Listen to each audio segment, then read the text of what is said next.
All right, let's see what's happening on our sister shows right now. America's Forum and the Steve Malzberg Show. Of course, America's Forum before us every day at 9 a.m. Eastern Time. Steve Malzberg at 3 p.m. Eastern Time every day. Earlier today on America's Forum, J.D. Hayworth spoke with Danny Danon, the Israeli Deputy Minister of Defense, about violence in Israel, the threat of Iran after nuclear talks broke down over the weekend, and a drone shot down by the Israeli military. What information do you have on the origination of the drone that was shot down? We were not caught by surprise. When you had the tunnels coming from the Sinai Peninsula into Gaza, it meant you can transfer everything. And we know that many weapons, rockets, drones, and other means came from Sinai into Gaza, and we were aware of that. That's why a few days ago we asked all of the civilian aircrafts not to fly in the southern area of Israel, but I can assure you that we have the capability and the technology to fight it back and to make sure that the drones will not get into Israel. Should also be pointed out that the drone that was downed as the Gaza Strip death toll is climbing there in Israel right now, the drone, they do not know what it carried. They don't know if it was armed or not, but indeed it was a drone. And as you heard from our earlier guest, it may have indeed been something that was given to them by Iran.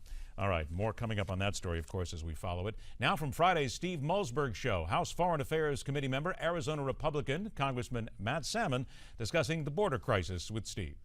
What possible reason could they have for not wanting to change or adjust the law unless they want these kids to stay? They got to at least get the same talking points going, because the president on June 30th said he wanted a change in the law.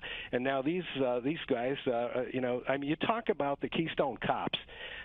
They need to get on the same sheet of music and sing in harmony. The fact is, the change in the law is needed. The president acknowledged that and asked for it on June 30th, and they need to be responsive. And if they don't want to fix the crisis, then let them go out to the public and say they don't want to fix the crisis. But this would go a long way. In fact, if this bill is passed and the law is changed, much of that money that the president's asking for is not even needed.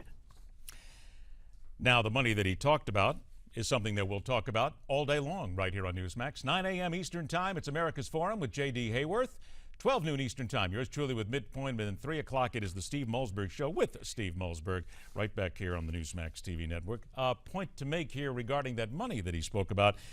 $1.6 billion goes to the Justice and Homeland Security Departments for more immigration judges, other resources to clear backlogged immigration dockets, and also there's money that would keep the children here. That is a lot of what we're going to be talking about. Right now, let's talk about a moment that America can still look back on with pride. That day that another human foot touched a celestial body. On American Moment.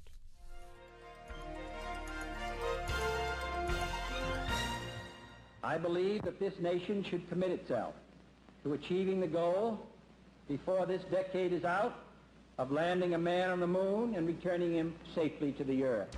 In 1961, newly elected President John Fitzgerald Kennedy announced to the Congress and to all of mankind America's intention to send man to the moon.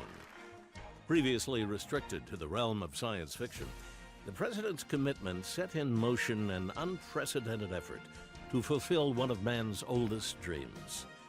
The obstacles were monumental, not the least of which was to create an energy source capable of sending a manned spacecraft to the moon. The answer stood 363 feet tall and delivered 8 million pounds of thrust, making the Saturn V the most powerful rocket ever built. On July 20th, 1969, Apollo 11, carrying astronauts Neil Armstrong, Michael Collins, and Edwin Buzz Aldrin, circled the moon until Armstrong and Aldrin entered the lunar module and readied themselves for their historic landing. With just 20 seconds of fuel left, disaster was narrowly averted when Armstrong had to manually fly the Eagle away from unexpected boulders to a smoother and less dangerous landing zone. Although the imagery was poor, Neil Armstrong's words came through loud and clear. It's one small step for man, one giant leap for mankind. However, the flight was not without controversy. Buzz Aldrin, a devout Christian, administered himself communion on the moon. Since NASA was already fighting a lawsuit from atheist Madalyn Murray O'Hair, who objected to the earlier Apollo 8 crew reading from the book of Genesis, Aldrin's communion was kept a secret from the public. Not so secret was the plaque bolted to the descent ladder on the lunar module. It was left on the moon to greet future visitors and reads, "We came in peace for all mankind."